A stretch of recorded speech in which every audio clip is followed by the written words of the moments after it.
hold, the bitcoinhold.com.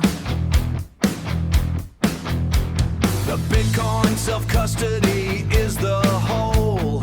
Find the strength inside your soul. Your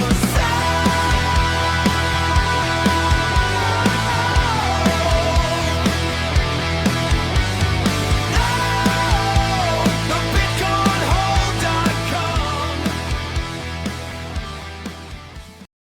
You know, if you look at a traditional bank vault, the security is it's completely visible. Right. You've got these 3-foot thick steel doors, giant mechanical locking bolts, complicated time dials. Like, you could literally weigh the security. It's right there in front of you. Exactly. It's very tangible. And for the last decade, taking personal custody of your Bitcoin has felt very similar to that.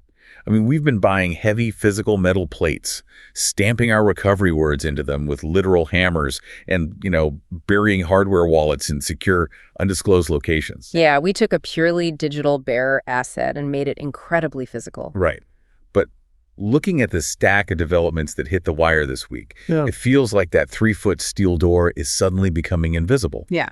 We're moving from physical friction to, algorithmic sovereignty. That's a great way to put it. We essentially had to build physical air gaps because the internet is inherently hostile, right? Yeah, totally. The foundational premise of early self-custody was introducing massive amounts of physical friction just to slow an attacker down. Like, we forced a human being to physically push a plastic button on an offline device to move value. Exactly. And that is exactly what we are exploring today. Welcome to this deep dive, everyone. Our mission today is to cut through the noise of the broader market and deliver the technical and operational insights you need to treat self-custody as a serious craft. Because the ecosystem is maturing at a breakneck pace right now. It really is. We are looking at some massive shifts today. I mean, We've got the potential end of address reuse with a huge wallet update, the collision of AI agents and Bitcoin self-custody, some crazy first functional tests of quantum-resistant infrastructure, and of course, critical firmware updates to the hardware you rely on. Yeah, we are witnessing a complete re-architecting of how users interact with the network. And just to set the standard here, the focus of this deep dive is strictly on first principles reasoning and durable long-term ideas. We are ignoring the short-term market noise. Always.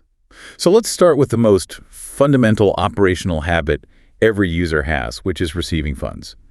For years, the trade-off has basically always been a painful choice between convenience and privacy. Right, the classic address reuse problem. Exactly. You either hand out a static address so people can easily pay you, like putting a tip jar on your website or whatever, knowing full well that chain analysis firms can track your entire balance, or you generate a brand new address every single time. Which is a massive friction point for businesses and creators. Huge friction point. But this week, the infrastructure fundamentally shifted. Sparrow Wallet version 2.5.0 has officially released support for silent payments receiving wallets. Yeah, this is huge. I mean, this is the first entirely new wallet type since Sparrow originally launched. And the magnitude of this update, honestly, it cannot be overstated, primarily because of the behavioral reality of how people use the network today. Right. Like, according to data shared this week by Craig Raw, the developer of Sparrow, a staggering 70% of spendable outputs are sent to previously used addresses. Man, that statistic is genuinely alarming.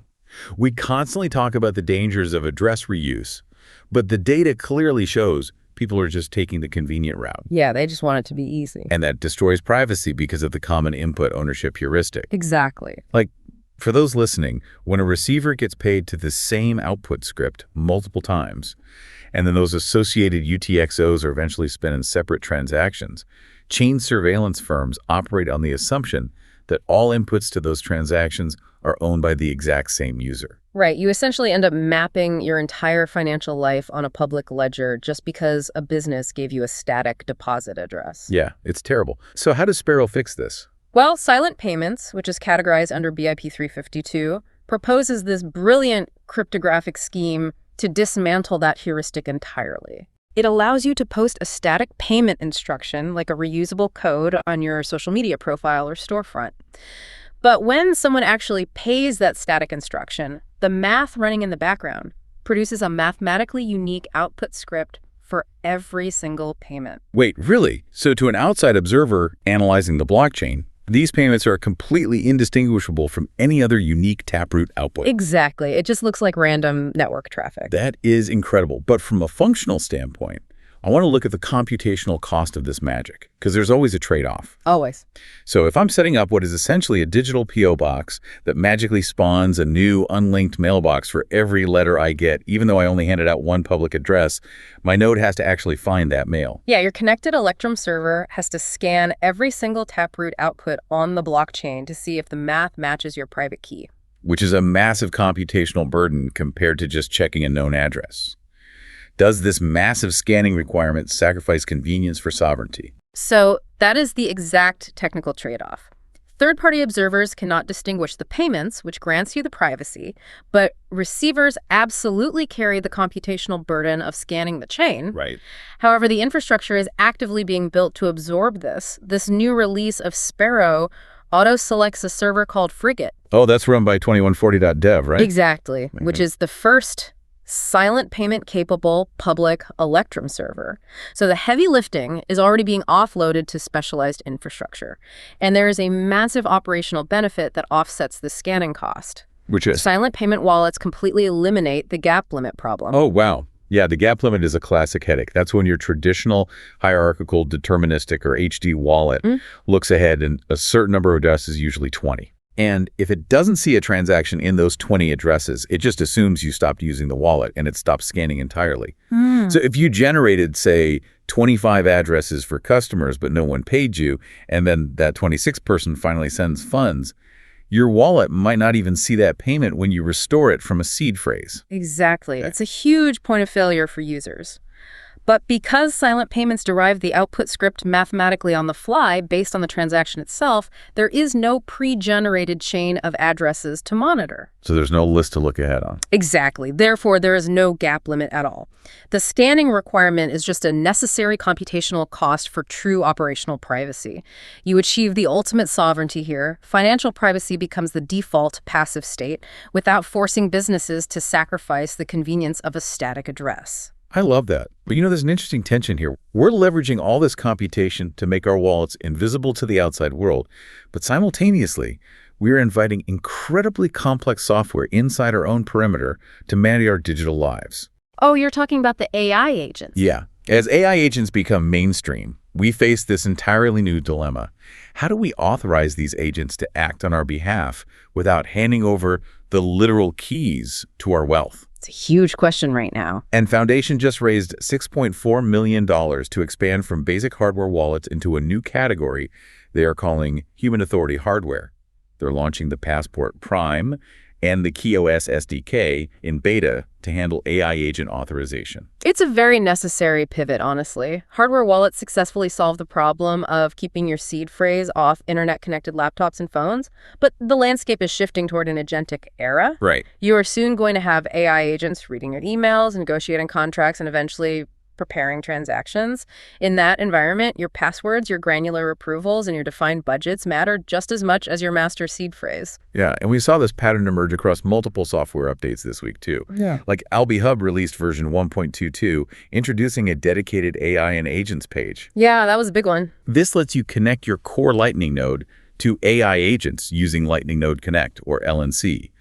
But crucially, these are scoped connections. You establish strictly defined budgets and expiration times. Right. And similarly, the Proton Pass for Business blog announced AI access tokens. These tokens allow users to give AI agents cryptographically limited, auditable access to specific credentials, rather than handing over raw root passwords.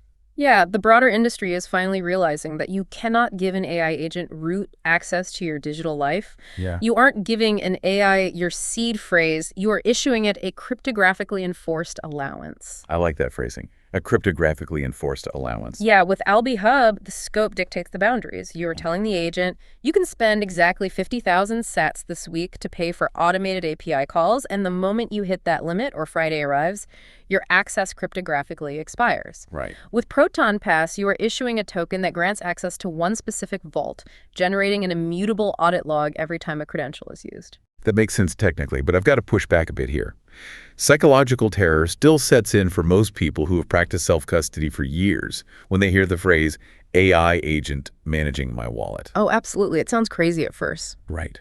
Because we are trained to trust no one, verify everything, and never let automated scripts touch our keys. If an AI agent drafts a transaction or prepares a smart contract based on parameters I gave it, it could still be tricked. Yes, prompt injection is a real threat. Exactly. It could suffer a prompt injection attack where malicious code hidden on a web page tricks the agent into swapping out the destination address. Is introducing AI into self-custody just a convenience feature that fundamentally degrades our sovereignty? Well, I would argue it actually enhances sovereignty if done via first principles, which is exactly why isolating the intelligence layer from the authorization layer is paramount. And that brings us back to Foundation's Passport Prime and KeyOS. Okay, how does that solve it? An AI agent might not reliably discern between genuine instructions and faked ones hidden in a prompt, but human authority hardware mitigates that risk by moving the final authority to a dedicated offline device with a trusted display. Oh, I see. So the AI does the heavy lifting, gathering the invoice data, formatting the transaction, setting the network fee. But before a single Satoshi actually moves, the Passport Prime displays exactly what is happening on its secure physical screen. Exactly. The human maintains the ultimate physical veto power over the software's automated actions. So you are retaining the sovereignty of the physical air gap while benefiting from the speed of the AI. Yes, the hardware becomes the unhackable referee confirming the software's intent. Wow. Okay, so we're building physical hardware walls to protect ourselves from rogue software AI agents today, but the underlying cryptography that secures both the hardware and the software is facing an existential threat from hardware tomorrow. Cryptographically relevant quantum computers. Yes, CRQCs. And this week, we saw exactly how the developer ecosystem is preparing for a post-quantum world. Blockstream hosted the Simplicity Hackathon in Turin, Italy, where developers spent a weekend building real smart contracts on the Liquid testnet. Yeah, and the winning project from Turin, called the PQ Liquid Wallet, was a monumental proof of concept. What did they actually do? This team successfully tested Blockstream's SRI-NCS verifier to create the first wallet that signs transactions using quantum-resistant math. They successfully locked a real test transaction into a quantum-resistant address on the Liquid testnet. That is wild. To really appreciate what happened in Turin, I think we need to look at the cryptography the network relies on right now. Currently, we use elliptic curve cryptography, specifically Schnorr and ECDSA signatures. Right. And these rely on the discrete logarithm problem. To a classical computer, reversing that math to find a private key from a public key would take longer than the age of the universe. Okay. But a mature quantum computer running Schnorr's algorithm could theoretically solve it in hours by exploiting quantum superposition. Yeah, which is a terrifying prospect. The race is on to survey post-quantum, or PQ, schemes. Mm-hmm. And from the sources, it looks like the two main candidates are hash-based cryptography and lattice-based cryptography. Exactly. And hash-based cryptography is generally considered the most conservative and battle-tested option. It relies on the assumption that hash functions are entirely non-invertible, which mathematically is a very safe bet. The limitation, however, is that hash functions are algebraically rigid. Right. They act like cryptographic blenders. Right. If you throw inputs in and turn it on, the output is completely randomized.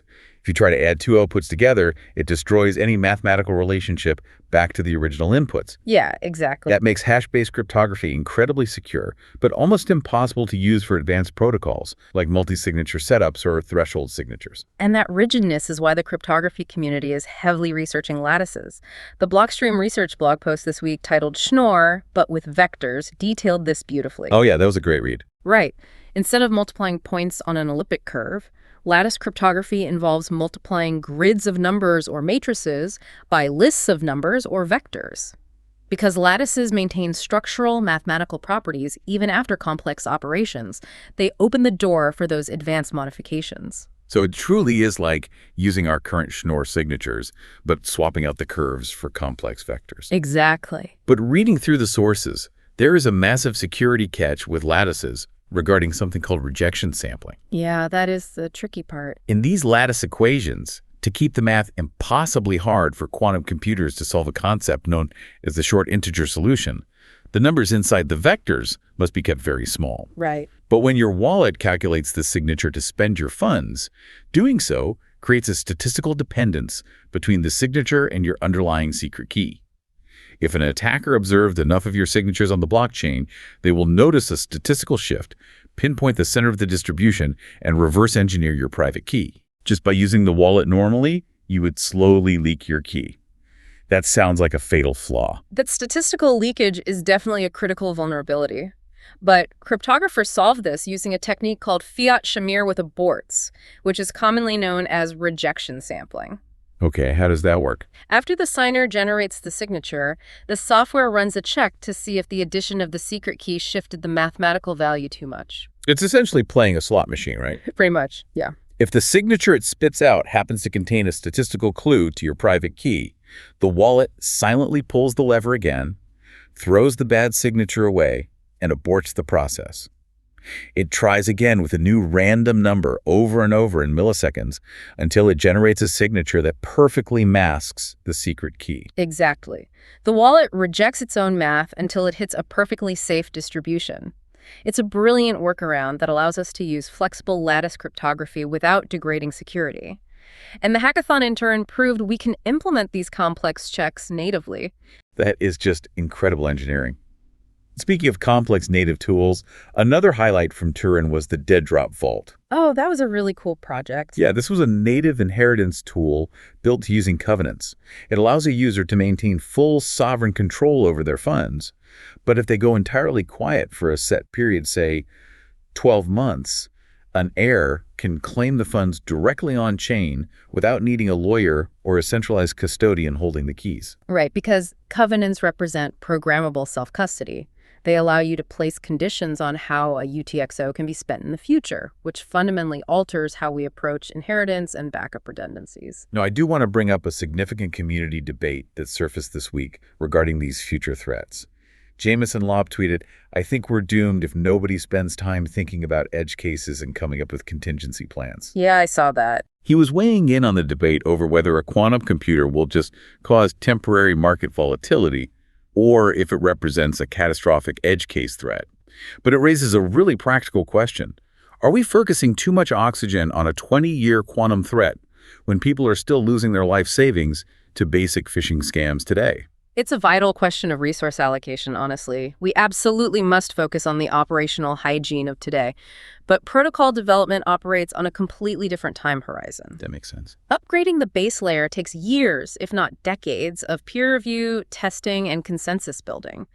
If a cryptographically relevant quantum computer emerges in secret, and we haven't already battle-tested lattice-based multisig or hash-based fallback options, the network's integrity is fundamentally compromised. So doing the intensive research now on platforms like Liquid or in weekend hackathons is precisely how we ensure the system survives the century. Exactly. It has to happen concurrently. It's fascinating to think about protocol developers defending against threats 20 years out. Yeah.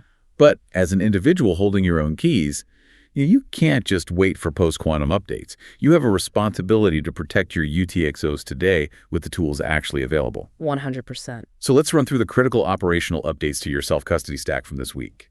On the hardware front, ColdCard released firmware version 5.5.0. Yeah, a solid update. It brings full support for their new MK5 hardware, and crucially, it now displays QR codes of XOR split seeds, making importing complex backup schemes much easier.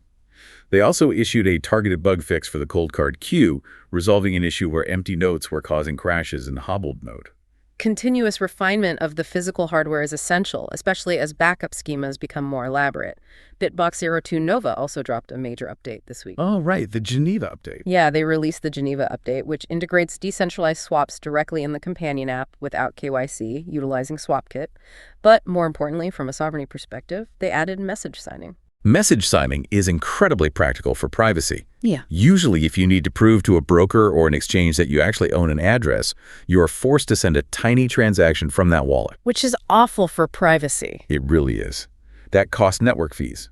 And worse, it links your UTXOs together on the public ledger, damaging your privacy footprint. Message signing allows you to use your private key to sign a string of text. The exchange verifies the cryptographic signature, proving you control the key without any funds ever moving or leaving a trace on chain. Exactly. Oh, and Bitbox also released a new Bitcoin orange hardware color for their dedicated Bitcoin-only edition. Nice. And on the software side, Bitcoin Safe pushed to version 2.0.0 RC1. This update focuses heavily on user experience, guiding users step by step to make multi-sig setup significantly easier. That is always welcome. Yeah, and they're also bringing it to Flatpak for Linux users soon, giving them the choice between AppImage, Deb, and Flatpak distributions. Also, Bull Bitcoin dropped version 6 No Yon, featuring a robust, privacy-friendly opt-in error reporting system. Oh, that's smart. It helps their developers squash bugs without collecting any telemetry or IP addresses from the user. These are powerful operational tools, but a tool is only as effective as the human wielding it. Which brings us to a profound insight shared by Bitcoin Keeper this week regarding UTXO management. Yeah, I loved their framing on this. They stated, UTXO labels are not a convenience feature. They are a recovery tool. Label every incoming UTXO with source and spend intent the day it arrives. Future you will not remember. Your heirs definitely will not. That reframing is absolutely critical. We often view labeling UTXOs as a tedious accounting chore. Like, who wants to sit there and type out labels? Nobody. Right.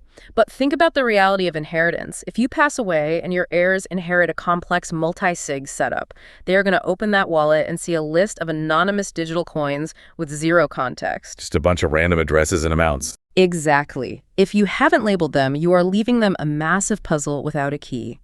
They won't know which coins are KYC-free, which were purchased from a specific business, or what the privacy implications are of combining them in a single transaction. It is the ultimate human element of self-custody. You aren't just securing math, you are securing context for your family. Keeper also highlighted their Canary Wallets feature this week, which ties into your BIP85 recovery key. This is such a cool feature. It really is. If an attacker manages to access your recovery key, the funds in the smaller Canary Wallet are swept first. It's an early warning system. I like to think of it as a physical tripwire in that bank vault we talked about earlier. Right. It gives you the alert to move the real treasure before the thief even finishes mapping the room. You are building active, automated defenses around your offline keys. It bridges the gap perfectly between passive cold storage and active monitoring. So bringing all these threads together, what does this mean for the state of the network this week? I mean, we are witnessing the death of address reuse with Sparrow's implementation of silent payments, making privacy the default. Yeah. We're seeing the birth of human authority hardware to govern AI agents with Foundation. And we are taking very real, complex mathematical steps toward quantum-resistant self-custody with the work coming out of the Turin Hackathon. It reveals a developer ecosystem that refuses to rest on its laurels. The infrastructure is relentlessly looking over the horizon, solving tomorrow's existential threats while simultaneously polishing today's user experience. And looking back at history to contextualize all of this week was the 16th anniversary of Bitcoin Pizza Day. On May 22, 2010, Laszlo Hanyecz spent 10,000 BTC on 2 pizzas. A legendary moment. Truly. It is so easy for the broader culture to look at the fiat price today and joke that he lost hundreds of millions of dollars. But the real takeaway, as highlighted by the community this week, isn't about loss at all. It's that Laszlo proved the asset could move value in the real world without a central clearinghouse or a trusted third party. He proved the cryptography actually functioned as intended in a commercial transaction. He was the first person to truly test the theoretical infrastructure in a practical setting, paving the way for the ecosystem we have today. Exactly. So as you update your node this week, as you take the time to label your UTXOs for your heirs, and as you refine your multi-sig setup, remember that self-custody is a serious craft. You are the infrastructure. You hold the ultimate authority, and the tools are evolving to give you unprecedented control, provided you put in the time to understand the mechanics behind them. Which leaves us with a final thought to mull over as we close the vault doors on this week's deep dive. We open by talking about the physical weight of security metal plates, steel doors, and heavy hammers. But think about this. If an AI agent running securely on your home server can perfectly execute your inheritance plan via simplicity smart contracts and covenants in 20 years without a lawyer, seamlessly transferring labeled UTXOs to your heirs based on cryptographic conditions. Wait, actually, my bad. I mean, seamlessly transferring labeled UTXOs to your heirs based on cryptographic conditions. How much of your current physical heavy metal seed phrase setup will actually be necessary? The very nature of the vault is changing. We are moving from physical mass to programmable intent. Something for you to explore on your own. Until next time, stay sharp.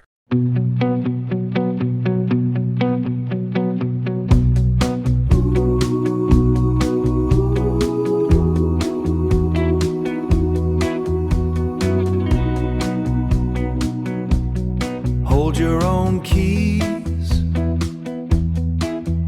Stay sovereign. The Bitcoin hold. The Bitcoin hold.